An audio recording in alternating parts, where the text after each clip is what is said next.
So we will continue our discussion on history.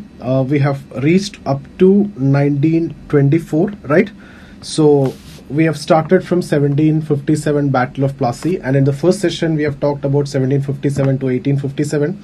Then in the second part we have discussed about 1857 to 1885 up to Congress formation.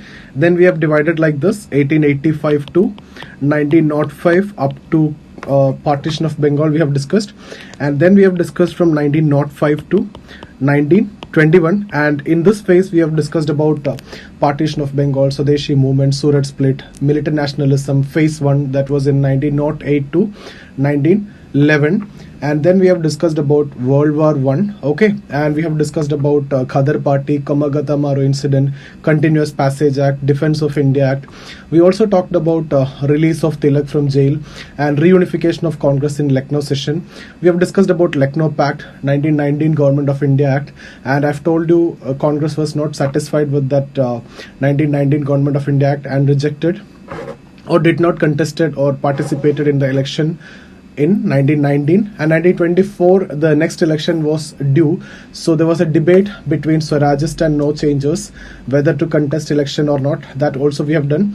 In between we have talked about Rowlatt Act, okay, and connected incidences like Jallianwala Bagh massacre and Hundar Commission, which was appointed for enquiry into the charges of police excess during Jallianwala Bagh we have discussed, and all these culminated into non-cooperation movement in 1921, and non-cooperation movement was called off by Gandhi because of Chauri Chaura incident. All these things have covered, and younger workers or members of Congress was like Jawaharlal Nehru, Subhash Chandra Bose were unhappy with that. Okay, in between we have discussed that Sachin Sanyal started HRA because they were unhappy with Congress leadership and their methods and strategies. Especially they are not happy with calling off of partition of calling off non-cooperation movement. Okay, so then we have seen HRA was regrouped into HSRA, and they have adopted socialism as their main goal, and we have seen a wider perspective of freedom. There was an ideological rethinking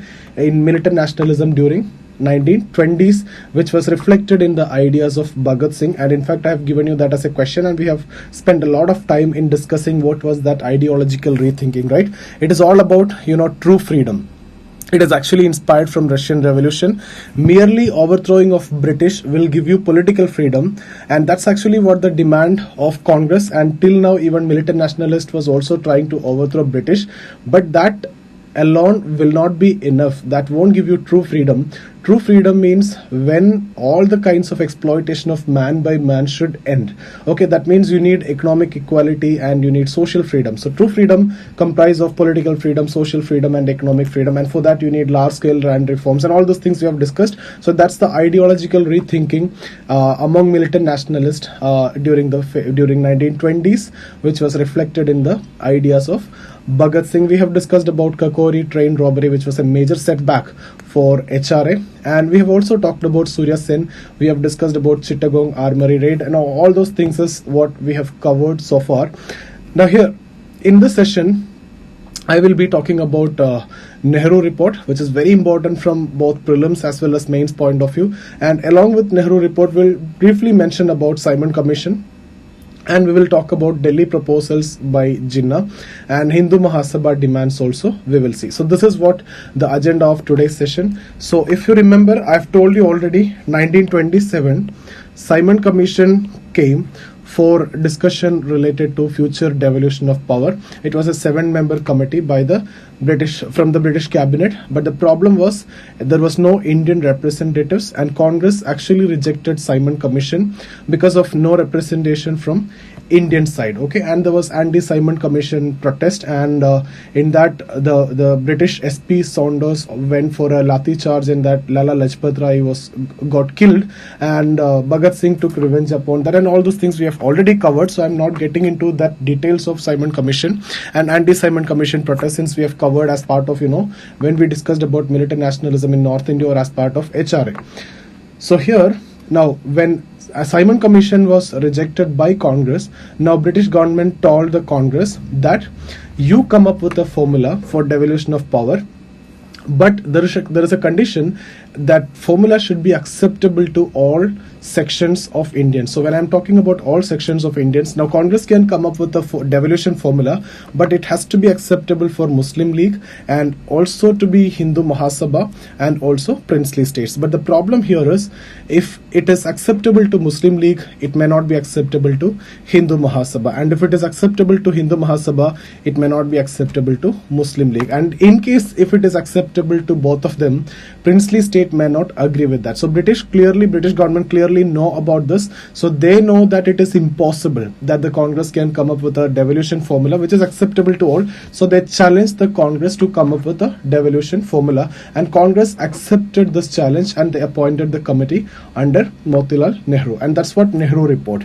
Now before we get into Nehru Report, we will have to talk about Jinnah's 4 proposals, or which is known as Delhi proposals. Actually, Muslim League now thought that there is a possibility of, joint demand along with Congress to the British. So Muslim League is now ready to offer a joint demand along with Congress. Okay, and now in Delhi proposals, Muslim League accepted, or Muslim League is of the opinion that they are ready to accept the Congress position on separate electorate if the other demands of Muslim League is met. See, for a long time, Congress is actually not in favor of separate electorate. If you remember, when we discussed about Lucknow Pact, I have made it clear that Lucknow Pact, it was between Muhammad Ali Jinnah and Tilak-Jinnah Pact. In that, Muslim League and Congress have decided to take joint anti-imperialist stand against British. But in that, Congress have made a promise that Congress will accept the Muslim League's position on separate electorate. Here now, Muslim League is ready to accept the Congress position on separate electorate. If you remember, that time itself I have told you, Congress is not in favor of separate electorate. It's not the case that Congress is accepting separate electorate, right? Because just because Muslim League demanding separate electorate, Congress is accepting the demand of Muslim League. So Congress is supporting or accepting the Muslim League's position on separate electorate. It is not that Congress is in support of separate electorate. Congress is always talking about joint electorate with reservation for Muslims. But Muslim League needs separate electorate. What is the difference? I have already told you, separate electorate means only Muslims will contest and only Muslims will vote. Okay, so Muslim League is in demand of separate electorate, so Congress is accepting that. Otherwise, Congress is obviously in demand of joint electorate with reservation.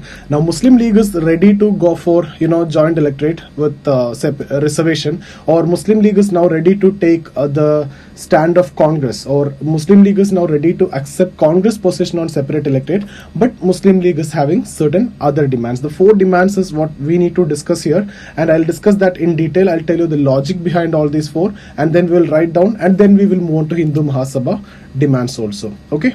The first demand of Muslim League is actually there should be 1/3 reservation for Muslims in the central provinces. So 1/3 reservation for Muslims in the central provinces. So the first demand is 1/3 reservation for Muslims in the central provinces. Okay. Now the second demand is actually, you may think that it is illogical, but I'll explain the logic behind this, then it will be convincing, I hope. See, Muslim League is now demanding that they need reservation. Here already they are demanding reservation, but they are demanding reservation even in Muslim majority areas also. So they need reservation even in Muslim majority areas. See, what is the logic behind this? If you see, in case of separate electorate, only Muslims contesting and only Muslims vote, so they will get the seat. Okay, but here when you are going for joint electorate and you are going for reservation, that's what we have discussed in the first point. But in case if a Muslim majority area, you may believe that majority are Muslims, and then if a Muslim is contesting, Muslim will win. But that may not be the case. Okay, a Hindu who is contesting election, despite the fact that Hindus are in minority, he is having more scope to win in that seat. Okay, I'll explain the logic here. Suppose one Hindu and a Muslim is contesting election. Okay, so Hindu and Muslim is contesting election. Muslims here are in majority, so common sensically Muslim will win. But understand at that time the election is not based on adult suffrage. Not everybody is having the right to vote. Only few people have the right to vote. It was based on limited suffrage. So even though Muslims are in majority, the Muslim voters are actually in minority. Muslim voters, if you take the numbers, are actually less than Hindu voters. Even though Hindus are in minority, Hindu voters are in majority compared to Muslim voters. So Hindu voters will vote for this Hindu. They are in majority compared to Muslim voters. So who will win? Obviously Hindu candidate will get more vote, and he will win even in Muslim majority area also. And that is the reason why Muslim League demanded, reservation in Muslim majority area. So let me write down that point. Muslims must be granted reservation in areas they are in majority also. So it may seems to be irrational and illogical, but I hope with this explanation it is clear that what is the logic behind this. See, Jinnah was one of the most intelligent person. Okay, so don't forget that fact. So the third point is related to creation of new provinces. The first one that they are demanding is, separate Sindh from Bombay. And secondly, separation of Northwest Frontier Province, NWFP, from Punjab. So separate Sindh from Bombay, separate NWFP from Punjab, because then it will be a Muslim majority area. It will become a Muslim majority area. So Muslims will get the advantage. So creation of new provinces is the third demand of Jinnah, or the third demand under the Delhi proposal. So creation of new provinces, that means separation of Sindh from Bombay and separation of NWFP from Punjab. Okay, so this is their third demand. Fourth one, actually residuary powers to be given to the provinces. Okay, so residuary powers to be given to provinces. Now, as per constitution, you already know that it was with the center. It is actually with the center. So these are the four proposals. So first thing that you need to remember is Muslim League is now ready to accept the Congress position on separate electorate. Okay, what is the Congress position on separate electorate? Congress is not in favor of separate electorate. Even though Congress accepted separate electorate, it is not accepting separate electorate in Lucknow Pact. It was Congress accepted Muslim League's position on separate electorate. That means Muslim League demands separate electorate, so we are ready to do that. We are ready to accept it. Otherwise, Congress is in favor of or in demand of joint electorate with reservation. Now, Muslim League is now ready to take Congress position on separate electorate, provided the four conditions are to be met. So the first one, 1/3 reservations for Muslims in central province. Secondly, Muslims must be granted reservation even in the areas where they are in majority also. Thirdly, creation of new provinces like separation of Sindh from Bombay and NWFP from Punjab. And fourth one, residuary powers to be with the state or the provinces. Okay, so what do you think? Congress will accept it or not? Congress will never go for too much of flexibility. If you're accepting it, too much of flexibility, except especially the second point, that the Muslims must be granted reservation in areas where they are in majority also, and separation of provinces. Congress is not ready to accept that. So if Congress is not ready to accept that, what the Muslim League will do? Muslim League will go back to their stand on separate electorate. So now they won't accept the joint electorate. Okay, so obviously the talks will break down, and British government, what they said in the beginning, it has to be acceptable to all. It won't be acceptable to Muslim League means that report will be rejected. We'll come to that. Okay, so these are the 4 points under Delhi proposals or Jinnah's proposal. So I hope this is clear for all of you. Next, we will go for Hindu Mahasabha demands. It will be exactly opposite of Muslim League. So Hindu Mahasabha demands. Okay, see the first one that they are demanding is, if Hindus are in minority, you should give reservation to Hindus. So in those areas where Hindus are in minority, you should give reservation. It is again contrary to Muslim League's argument, right? Hindus are in minority means Muslims are in majority. So what the Muslim League is demanding, even though Muslims are in majority, the Muslim voters are in minority, so you should be giving reservation to Muslims even in Muslim majority area also. But this one is contradictory to that. Okay, contrary to that. So the first point, Hindus must be given reservation in areas where they are in minority. Okay, second point is there should not be any creation of new provinces. So separation of Sindh from Bombay and NWFP from Punjab, it should not be accepted. Okay, so no creation of new provinces of Sindh and NWFP. See, I hope you understood what is the advantage for Muslim League if they are creating a separate province, right? Separate province means separate provincial legislative council will be there, and here in these two areas Muslims are in majority, so they can come to power, and that's why they are demanding separation of these two provinces or creation of new provinces. Third one, related to residuary power, that is Muslim League is talking about it should be with the provinces, and Hindu Mahasabha is saying it should be with the center. So residuary power to the center. So you can see four demands of Muslim League, exactly opposite arguments as what actually Hindu Mahasabha demands. Okay, now after understanding this Delhi proposals and Hindu Mahasabha demands, let's now look into Nehru Report, which is very, very important. Okay, Hindu Mahasabha demands is not that significant. Muslim League demand, that is the Delhi proposals, is important, and Motilal Nehru Report is also equally important. Okay, so Nehru Report. The first point is about dominion status. So dominion status means now India should be considered as similar to English colonies like Australia, New Zealand, etc. Okay, white colonies. So mainly more powers is given, more devolution of power, except in under British only. In foreign relations, defense, etc. they will work under British, but more devolution of power like white colonies. Okay, so dominion status on the lines of white British colonies like Australia and New Zealand. That means no complete independence, but younger generation of Congress like Subhash Chandra Bose and Jawaharlal Nehru were actually against this demand. Okay, so the second one, federal structure. Federal structure, basically to reassure the princely states the federal link between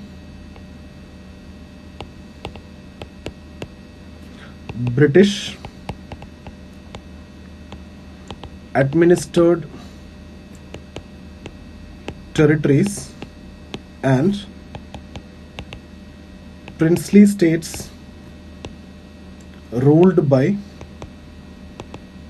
Indian rulers. Okay, third point, again very important, secularism should be one of the most important feature.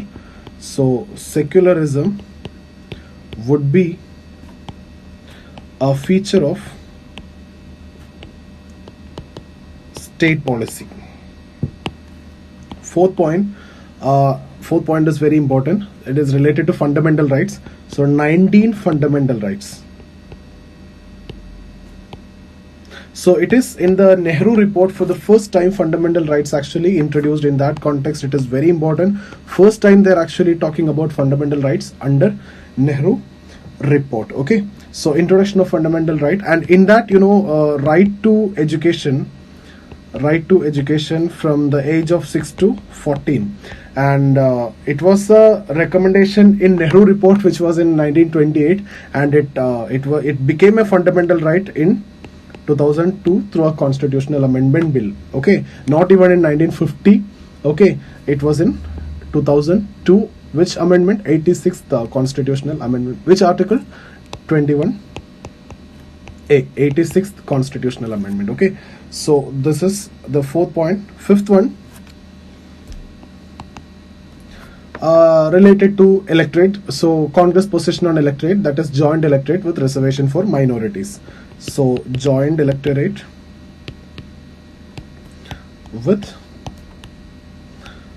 reservation for minorities. That means this is against Muslim League demand. Whether it is in support of Hindu Mahasabha demand or not is not significant, but it was actually against Muslim League demand. Second one, next is also related to Muslim League demand, against Muslim League demand. That means there should not be any creation of new provinces like Sindh and NWFP.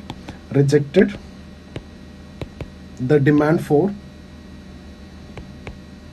new provinces Sindh and NWFP. And next is also against Muslim League position that residuary power with center. So if you see the last three, all these are against Muslim League demands. In fact, we don't want to talk whether it is in support of Hindu Mahasabha or not, because that's not that significant, but in fact it was in support of Hindu Mahasabha. Okay, next one, the fourth demand of Muslim League, that was they are in demand of reservation even in Muslim majority area. That is also rejected. Okay, so rejected Muslim League demand for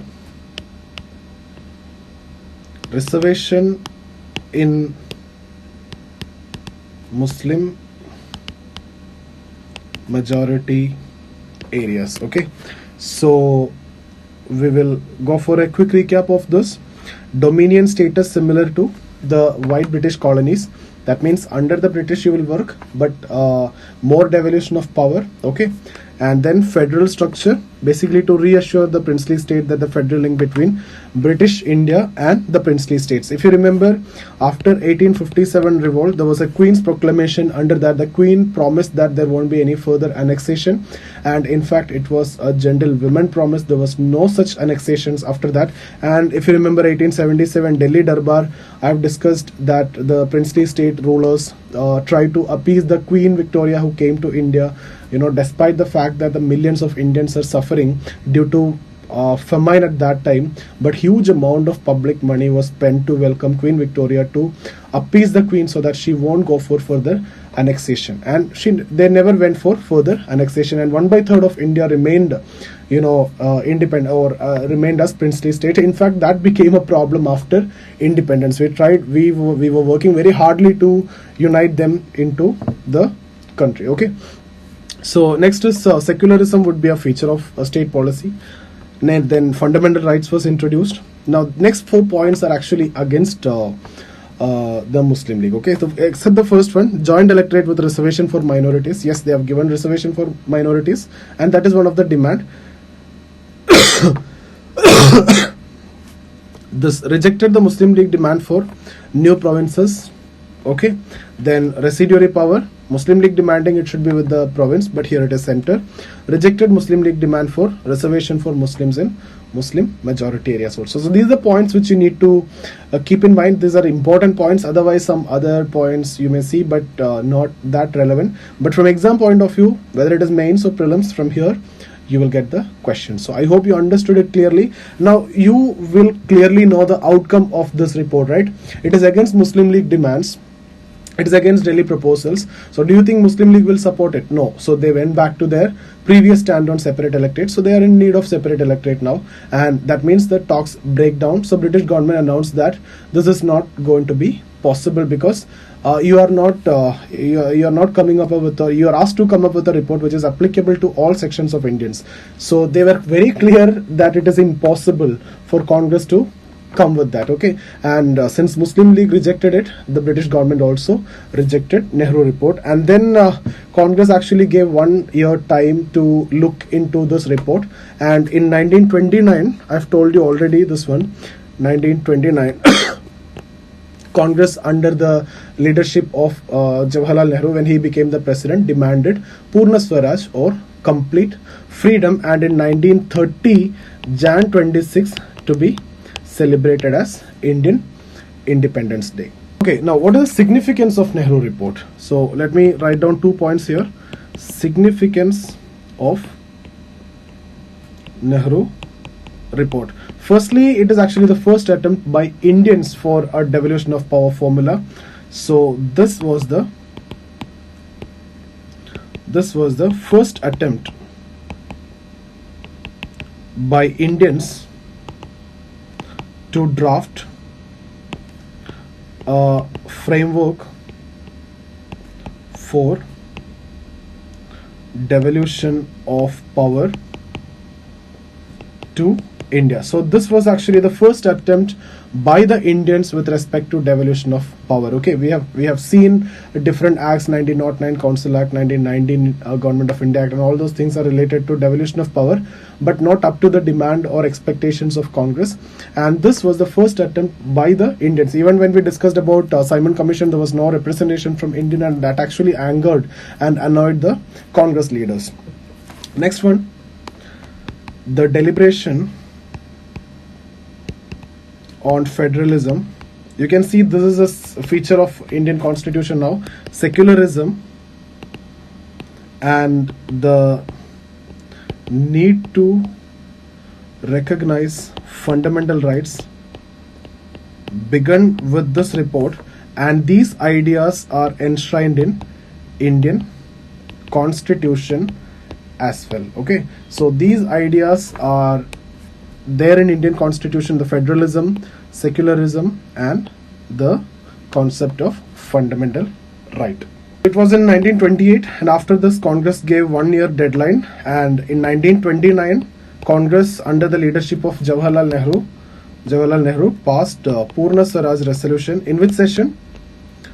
Lahore session of Congress. Okay, so Lahore session of Congress. So Simon Commission rejected by Congress.